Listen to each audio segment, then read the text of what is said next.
Well, hello there everybody and welcome. You're here at the right place at the right time. You're watching The Right Show, where we make fun of anyone we want, however we want. We have freedom of speech, unless of course YouTube or Facebook starts to clamp down.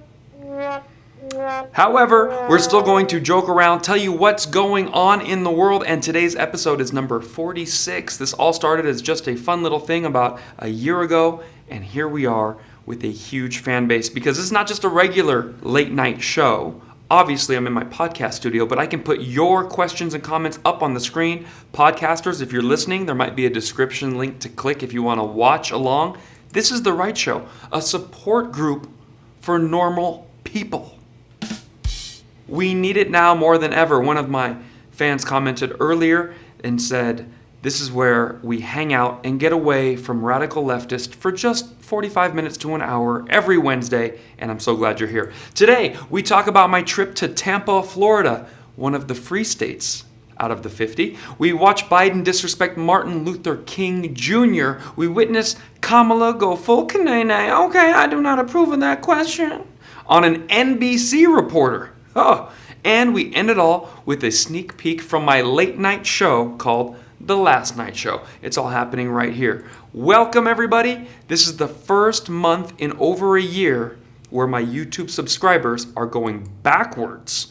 We have negative 600 for the month. Now obviously that's ridiculous. My comedy is only growing. People around the world are getting to know me even more, and my videos are funnier than ever. So this is just people tinkering with the views, which is why I want you to get on rockfin.com/KvonComedy, get on Locals, that's KvonComedy there, or Rumble, because that is growing now while this is going down. Now tell me, where are you from and how cold is it where you live?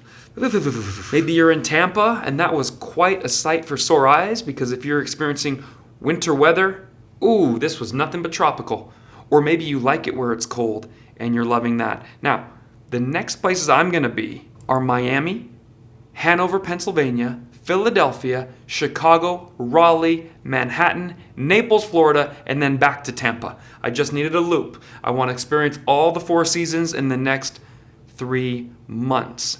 And don't leave me hanging, because I want to show you what the newest article today said about concert goers. Right here. According to the Wall Street Journal, no shows at concerts have increased in significant numbers in the past few months. Major music acts are seeing 20% no-show rates at their concerts. Unbelievable. Don't let that happen to your favorite half Persian comedian. You show up, I don't want to see 20% less people. I want to see 20% more than the years prior. I hope we can make that happen. Now, as promised, it's time to show you my trip to Tampa. So if you are in cold weather, just enjoy my last weekend where I did a corporate comedy event. Every single person here watching either works for a company or owns one. If you want to have a happy hour, celebrate the end of the planned sketchy. If you want to celebrate the end of the pandemic, people getting back together, laughing with no masks. I'm the only comedian in America that can do the major comedy clubs like Caroline's, or switch over and just come and do a show for you and your 20, 40, 1,000 employees. No problem. Here is Tampa.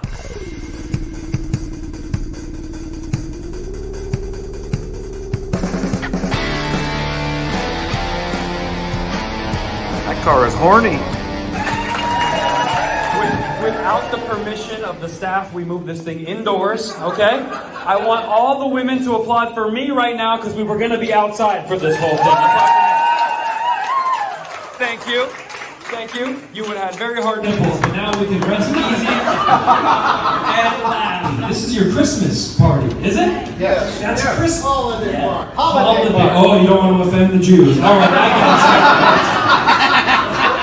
And so they told me there's a few options for a background. They said we can do a Christmas themed background. We can do like a brothel, like a whorehouse kind of a thing. I said, let's do both. And they did. Look at this.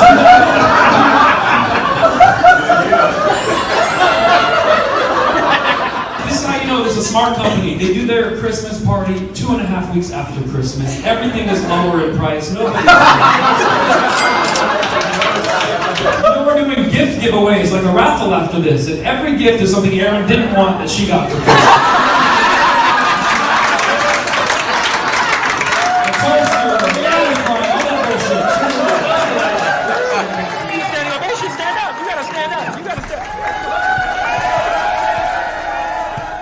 I love it. So that's what I get to do. I get to tour the world on the weekends and perform for any size group, any city. It doesn't matter to me. My goal in 2022 is to help people get past the fear of the pandemic, help them realize they don't have to wear their mask when they come to a comedy event, laugh together, just pretend you're on an airplane and you have a pretzel in your mouth. It's time to put the hypochondriac mental issues aside and go back to real life. We don't want 20% less attendance at my comedy shows. All right, time to get into the right show. This has been Biden's worst week ever. Did you know that? Did you see that in the news? Let me tell you what happened in the last week. Now remember, when Biden is failing at something, or when it's not going his way, or the policies aren't being implemented, it means America is winning. You know that. So let's take a look at Joe Biden's last 24 hours. This was last week. His OSHA mandate was struck down. What is that? That's where Joe Biden was claiming that OSHA had the power to mandate any company with 100 employees or more to get the vax. I don't say the word. The Boosty Boost. Joe Biden wanted to force people to keep their job. They would have to get the brand new Boosty Boost that just came out a few months ago that has not been as successful as they would have liked. That is a fail. That's a win for America. Democrats' election bill ended up dead. If you don't know what the election bill is, I'll tell you. The bulk of Americans, white, black, Hispanic, Asian, want to vote, and they want their vote to count. So they want to put in a vote, put it in the ballot box, and have that 1 out of 350 million voice, okay, whatever percentage that is. But the Democrats do not want that. They want to make it easier than ever to vote, meaning put little boxes like post office boxes in all the bad neighborhoods, send out an army of ballot harvesters in all the contentious districts. Now, they wouldn't do so much of that in California. They're not worried about that. But they would do it in any purple state or kind of a reddish state with a hint of blue coming in. Oh, yeah, let's put little drop boxes everywhere. And, oh, no IDs. We don't want any IDs. And we want to just mail ballots to everybody, regardless if that person is alive, dead, or asked for a ballot. Now, here's what the moderates, conservatives, and the Republicans want. Mail-in balloting is okay if you have a disability or you can't get to the polls or you're going to be overseas. You request one, you get one. Does that sound fair? You say, I'm going to need a ballot, please. Absentee, they send you one. Democrats are like, you're racist. No, because black people can say, I can't get on the bus. I can't get in my limo, I can't get in my Uber and go to the polls that day, please send me one. And they would mail a black person one, an Asian person one, a Mexican person one, a man, a woman, a midget, a giant. No matter what your thing is, your disability, your minority status, your sexuality, you can request a mail-in ballot and feel free to do that. But they just want to know who is asking for them, or show up in person, show an ID. You have 3 years to get an ID, show an ID and say, that's me, yeah, I want to vote. And this would make sure that elections felt safer for all the people that are going to vote, because the whole electorate would say, yeah, this feels a lot better. When I go to Costco, I show my ID. When I go to buy cough syrup, I have to show an ID. To get a beer in America, you need an ID. To walk into a bar and sit there, you need an ID. So I don't know why they keep pushing on the idea that it's racist against black people to get an ID, but that is what the left always says. They always hide behind black people and just say racist and hope they can animate that class. All right, so that lost. The next thing that lost, the filibuster. The filibuster, this is a way for minorities to still have rights in the Senate, where you can't just jam something through with a slight 1% margin. You know, if it's 50-50 and Kamala Harris comes down and says, all right, we're doing it. No, as of now, it has to be a much higher percentage, and the Senate of the minority class can filibuster and keep it from getting voted on. Next, 33% approval rating for Joe Brandon. Now, I don't know how that's even possible. Who are these 33% who are watching going, that's my man? So, if you have any friends that like Joe Brandon, anyone that is impressed with the work he's done, and I want to know what they like about him, have them email me. You know how to find me, info@k-voncomedy.com. Tell me, what is it you like? I'm ready to be educated and learn, because I watch a lot of his footage. He's racist. He's stupid. He loses his words. He's never stuttered, but he always mumbles or fumbles or gets lost, and you can just see in his eyes, and puts his head down on the podium and gives up. So he is a quitter. He doesn't represent America to me. So I want to know what you like about him, so I can maybe meet you there halfway. That would be very interesting if you could pull that off. Best of luck to you there. All right, we move right along. What else did Joe Brandon fail at? Inflation rate hits a 40-year high. Okay, that is not good. There's nothing good about that. That's the only thing he messed up where it doesn't benefit the rest of us Americans. So thank you, Joe Brandon, for screwing all of those things up. Outside of inflation, you are doing a perfect job. Now, I have a question. Why would the Democrats put a very unpopular guy in office and have him double down and triple down? He said he was going to be the president for all. It's time to unite. Let's get away from this horrible rhetoric and work together. We gotta work together. Come on, man. Why would Joe Biden be doing all these things that nobody likes and keep losing one after another? I want to know what your theory is. Please put in the comments why he keeps doubling and tripling down on things that are not going to work, instead of reach across the aisle and say, what are things we can talk about? What are some items that we can agree on? And I'm going to tell you why I think he's doing it. I came to this impression all by myself.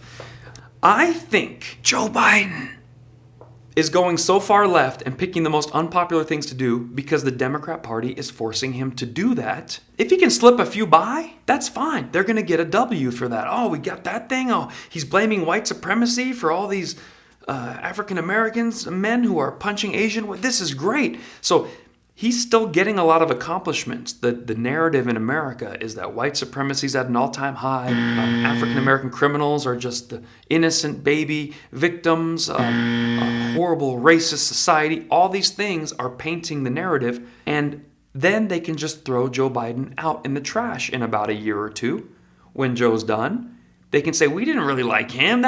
Any bad policy that doesn't go through, Democrats can step away from and go, well, that wasn't our policy. That was a crazy Joe, but we're back. We're a brand new Democratic Party without the racist white guy. So that's my theory. They're hanging all this bad stuff around his neck. He's too stupid to know what they're doing to him. And one by one, it's failing. Every once in a while, one slips through the goalie.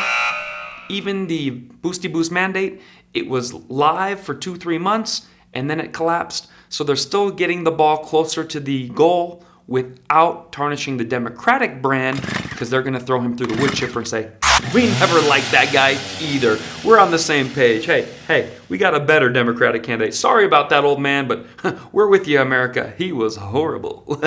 Do you think I have it right? Am I on the right track? Did I uncover something? Are they using him as the scapegoat for the next 3 years, and then will refinish their image, rebrand, and refurbish? The next thing we need to look at, there is one religion who tends to, let's just say, be a little more explosive than the others. And whenever you notice that, you get told you're a racist by the same people. Here we go again. So I wanted to pull up something that you guys probably didn't even see, just so you're aware that it happened and that this was not covered by the mainstream news, but they wanted to kind of keep it quiet. This is a very shocking story. A 21-year-old man from Florida, scary because I was just there, will spend the rest of his life behind bars for fatally stabbing a 13-year-old boy at a birthday party. So imagine 13-year-olds having a birthday party. Now this was 3 years ago, so this 21-year-old, my first question, who the hell lets a 21-year-old man at a birthday party? But no, at that time he was 17 going on 18, still too old I'd be worried he was doing other things with the children's. But here, luckily, I guess, or unluckily, depending on how you look at it, all he did was stab and murder a 13-year-old boy and his mother.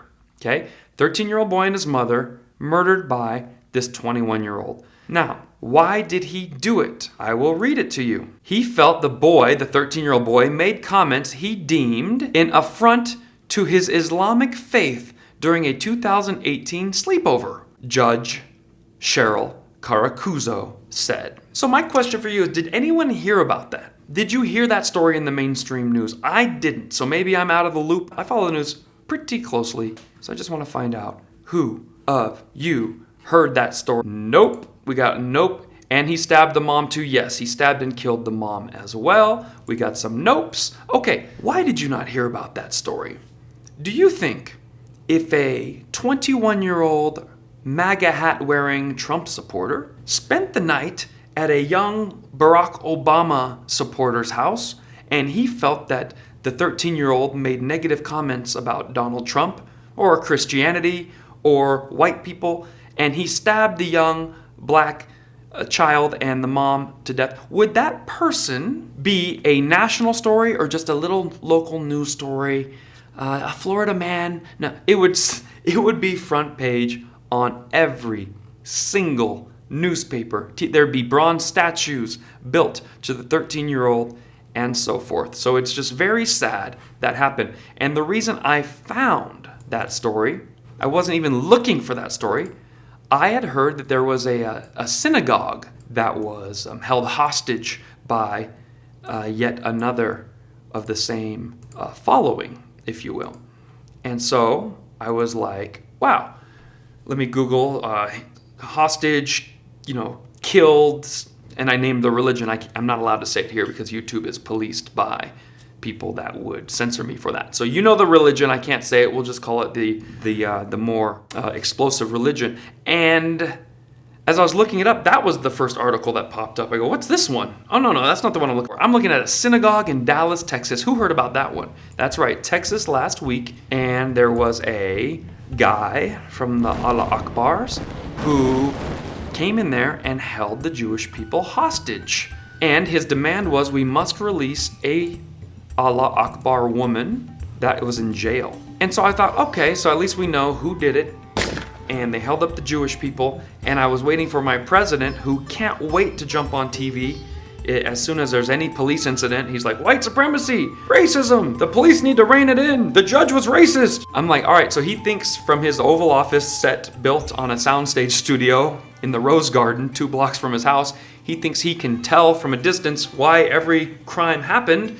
What did Joe Brandon have to say about the Islamic terrorist who approached a synagogue and held them all hostage? Biden's exact quote, I don't think there is sufficient information to know why he targeted that synagogue. No, come on, man. He insisted on the release of someone who's been in prison for over 10 years.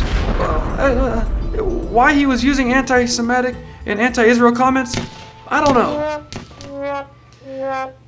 So the man from his fake Oval Office who can tell you which cop is racist, which police chief needs to go to jail, which Kyle Rittenhouse is a terrorist, which candidate is phobic of which various minority group, says it is too soon to tell why a Allah Akbar jumped into a synagogue, held everyone hostage, and demanded the release of his Islamic prisoned friend. Okay, I'm gonna need a break because that's too much for one man to handle. I tell you what, this is a support group for normal people. That is why we are here. So obviously, we're not gonna be able to do anything about this. The media will never cover it as such. All we can do is like, subscribe, and share my videos so we can grow our little community, or come to my live comedy shows so we can meet in person and say, hey, hello brother, my fellow brother in arms.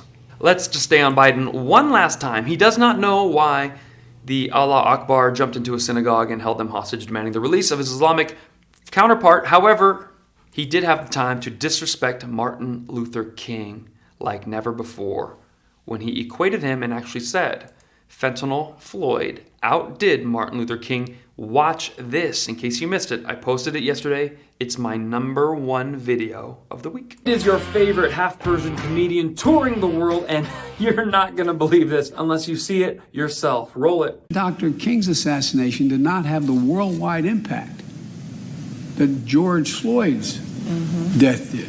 Now, you might not know this, but U2's song Pride in the Name of Love was written for Martin Luther King. I think they need to revamp it for George Floyd. It would go something like this. But even Dr. King's assassination did not have the worldwide impact that George Floyd's death did. One man come But and even Dr. King's go. assassination did not have the One worldwide man impact came here to change George the Floyd's world. death. One man to overdose.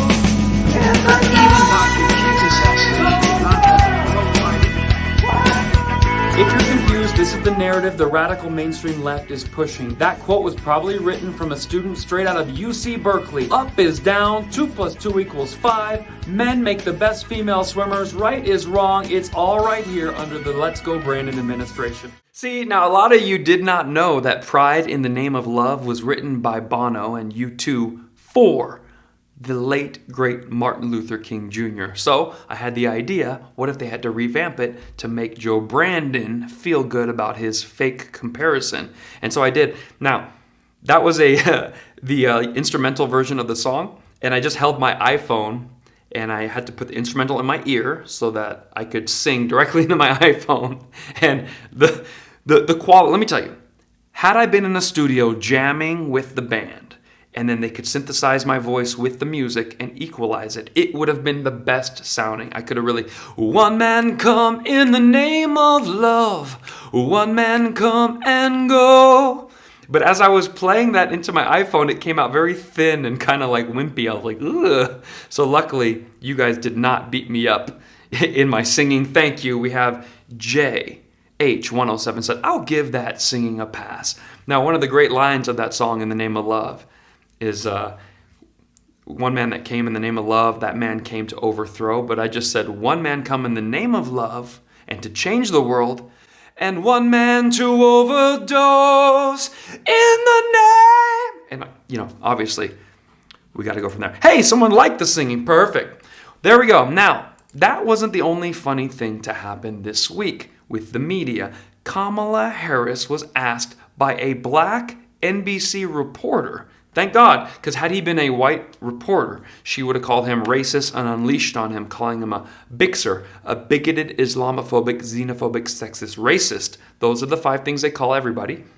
But instead, she just had to go full kanene to shut him down. This is like the 3rd time she's had to yell at a reporter for asking her a question other than what kind of ice cream do you like? Kamala, go. Oh, hey, it is your favorite half-Persian comedian who travels the world telling jokes, but I also watch the news so you don't have to. I saw on NBC they were criticizing Kamala Harris. She is so unpopular that they asked her if she's even going to be on the vice presidential ticket in 2024. Wow! How unpopular do you have to be as a Democrat for NBC to criticize you and whether or not you deserve to run again? Roll the clip. Are we going to see the same Democratic ticket in 2024?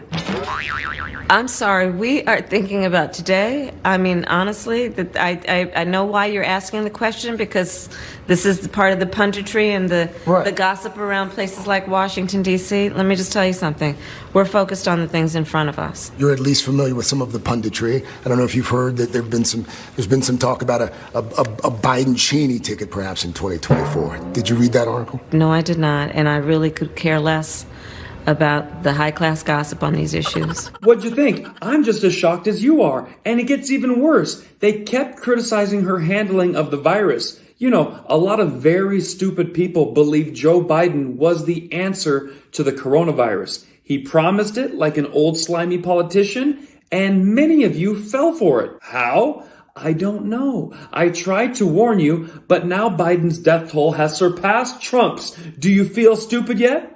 Roll the clip. Here this week, we saw a record number of hospitalizations, adults and children. We've seen the infection record broken. this week as well. You've seen the long lines of folks who are waiting to get tested. A lot of folks can't even get a test. 220,000 Americans dead. If you hear nothing else I say tonight, hear this. Anyone who's responsible for that many deaths should not remain as President of the United States of America. I think a lot of people are scratching their heads and they're wondering, 1 year into this administration, why aren't we doing better in the fight against COVID? Now we have a vaccine, which has proved to be effective, and boosters. Now we have our children back in school. 95% of schools are back open. Now we have treatments that are available for people if they do contract the virus that can help prevent them from getting worse. So we have made great progress. Well, I guess a lot of you, like an infant, need to touch the hot stove to learn your lesson. I hope you did, and thank you for watching. You know, I'm going to be in 15 different cities in the next 2 months. I hope you'll find a club near you or put on your own private comedy event so you don't have to wear a mask, get a vaccine, show a booster, shove a swab up your nose, give a fecal matter sample to the Chinese government, or do whatever other things the Democrats want to bring to you in 2022 and beyond. Now go get another booster, you crazy bastard. There is no federal solution. This gets solved at a state level. That made me laugh. I don't know why I ended with that. Now go get yourself another booster, you crazy bastard. That should be made into a GIF or like one of those things you put on people's Facebooks whenever they start arguing with you about the effectiveness of the Boosty Boost. You just Now go get yourself another booster, you crazy bastard. I thought that was funny. Hey, Beth Coddington, our biggest donor of the night. Thank you. These donations go into my advertising budget to let more people know about The Right Show and the live comedy dates. So I just push it right back out. Whatever comes in, push it back out, and that's how we are growing. Okay, so thank you, Beth. Even the fans are complimenting. They're saying, Beth is amazing. EIMAJX, or Imagix, said they will swab your butt. Yes, they did. The Chinese government made the Joe Biden diplomats come on over to China and bend over and stuck a Q-tip in there.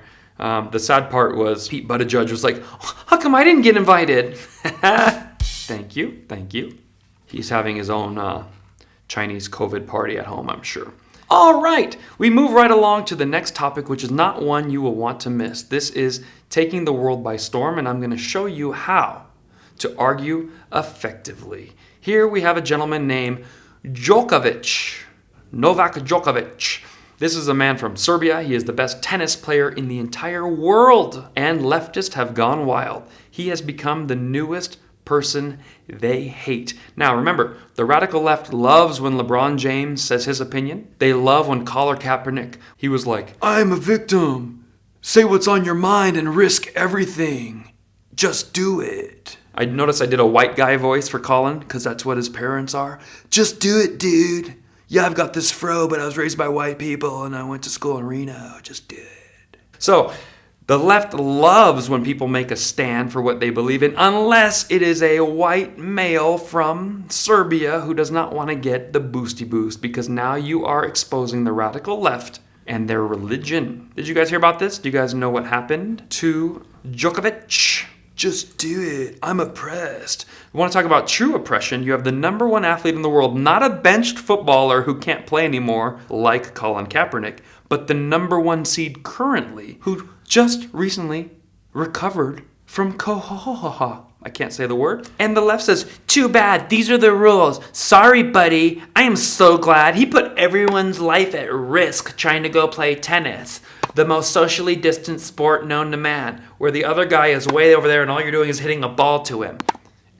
Even ping pong is socially distanced at 6 feet. Now we add another 100 feet between the two, but okay. So here is why Djokovic should not have needed the vaccine to go to Australia. Number one, he is the healthiest guy on earth currently. The people who are angry with him don't even look like him. They don't train like him. They don't have his physique, his ability, his stamina, or his athleticism. So you should not be telling him what's best for his health. Number two, he is young and extremely wealthy, having access to the best doctors? Are these same leftists telling the homeless to socially distance?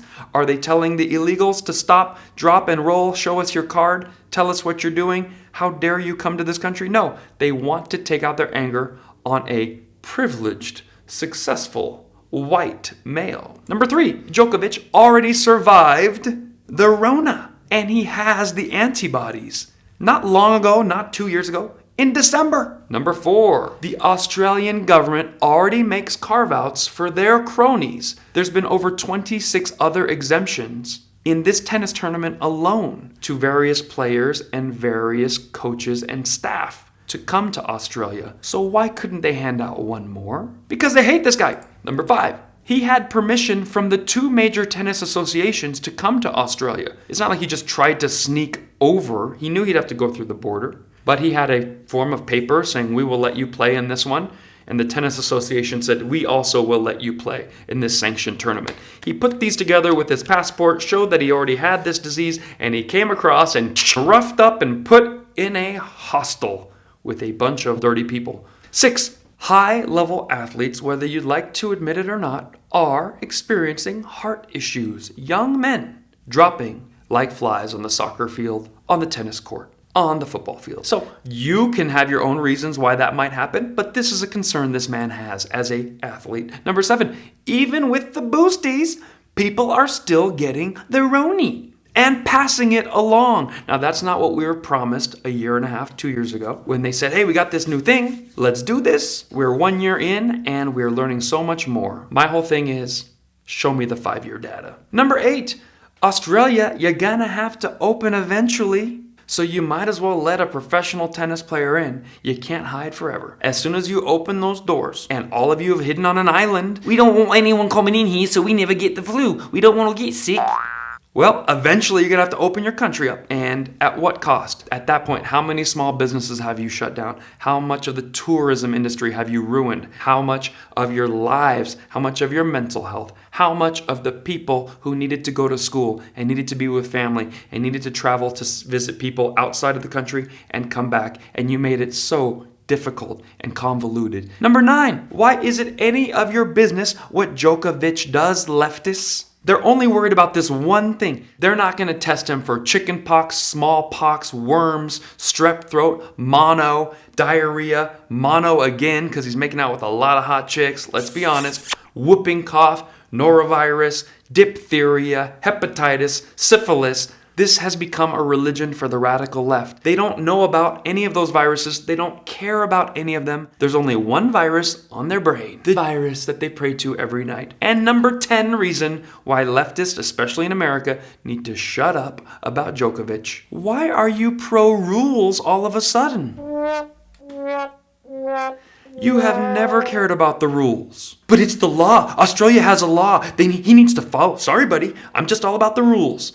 It's the law. George Floyd broke the law. You didn't seem to mind. Crossing the border illegally is breaking the law. Camping on a sidewalk, taking a dump in front of my small business, that's a law. Doing drugs in daylight, public indecency, disobeying police orders, women taking their top off during the slut walk. You're breaking lots of laws. It seems to me you don't much care about the law. You just want to hurt the best #1 tennis player in the world so that you feel a little more equal to him.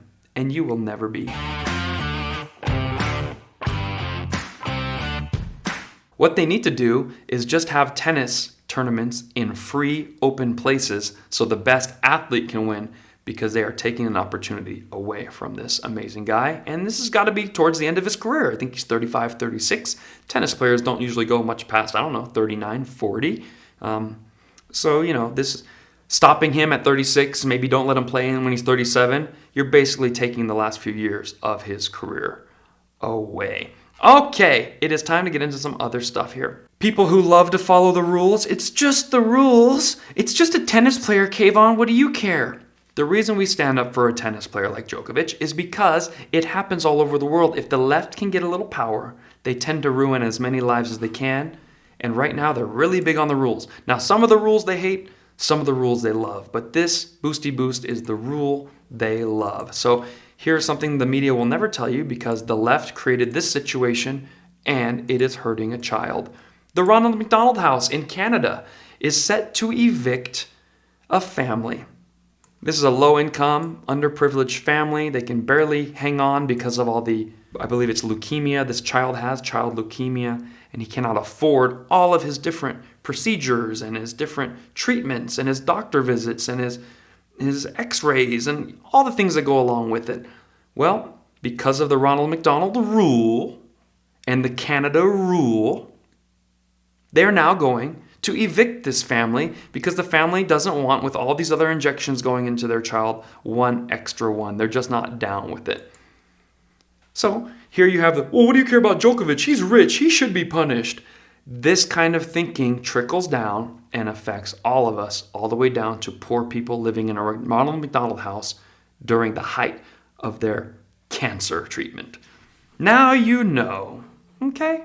By the way, all your super chats are coming in big. Thank you so much, everybody. We just got another one. It is time for some fun stuff now. We've gone into the dirt. We've got muddy. We've dealt with leftists for the last half hour. Why don't we end with something fun? What do you say? This comes to me from the last night show, and I can't wait to share it with you. It's basically a demo late night show that was created with a whole team. And we're just trying to show how funny you can be without being a radical leftist and give the Jimmies a run for their money. Why not replace one of the Jimmies with a big half Persian Jimmy that is more satisfying to the American people? So the audio isn't the best. The studio looks great. There's definitely things we could improve on the show, but I'm watching this going, is it just me, or is this show already better than all the late night shows combined? I want you to watch this little segment we did about dating in the year 2021-22 and see if you laugh more at this than you have at all those shows in the last couple of years. Go. Studio in Hollywood. The last night show. But so many things can go wrong on a date, especially the online dating. Because you're supposed to meet someone you never met, and they show up, and it could be someone different. Catfish. Yeah. And there's other fish. Nobody talks about the other fish. Nobody does. Where does it come from, catfish? Catfish. I think one guy went on a date. She looked pretty in the picture, but she had a mustache when he showed up. That's good. Yeah, Exactly. He's like, wow, that's a catfish. Lovely. Or what if she used a picture from 4 years ago when she was fresh out of college? That happens a lot. And now she's, Yeah. she put on the COVID-19. Oh my God. That's a blowfish. Yeah. Or she wears too much makeup. That's a clownfish. I named all these fish. Oh my God. Yeah. Or she just lays there, starfish. There's plenty of fish.com. Wow. Or the worst one, Good you show job. up, beautiful girl. It turns out it's a man. Swordfish. I know a lot about Oh my God. Woo, plentyoffish.com. So there you go. So we just did that on the couch there during the little interview chit-chat process, and it was a lot of fun. All right, thank you all for tuning in. I hope you enjoyed The Right Show. Tell your friends about it. Get them to subscribe. And if you're listening on the podcast, leave a quick review. I think we're getting up to over 100 soon. So your 5 stars makes a big difference, pushes me higher up on the algorithm, and we can do bigger, better. I can hire a bigger team, and we can expand this show. I hope you guys had a good time. Thank you so much for tuning in. And as usual, we go to locals after this. We hang out over there, and we talk about the things in regular English. I don't have to say Boosty Boost and the Fauci and the Gugu. I start to sound like Gugu Gaga. And what's funny is you guys know what I'm saying, but look at the depths we have to go to just to have a conversation anymore in America. It is crazy. Thank you for tuning in. The Right Show, the only support group around for normal people. See you next week.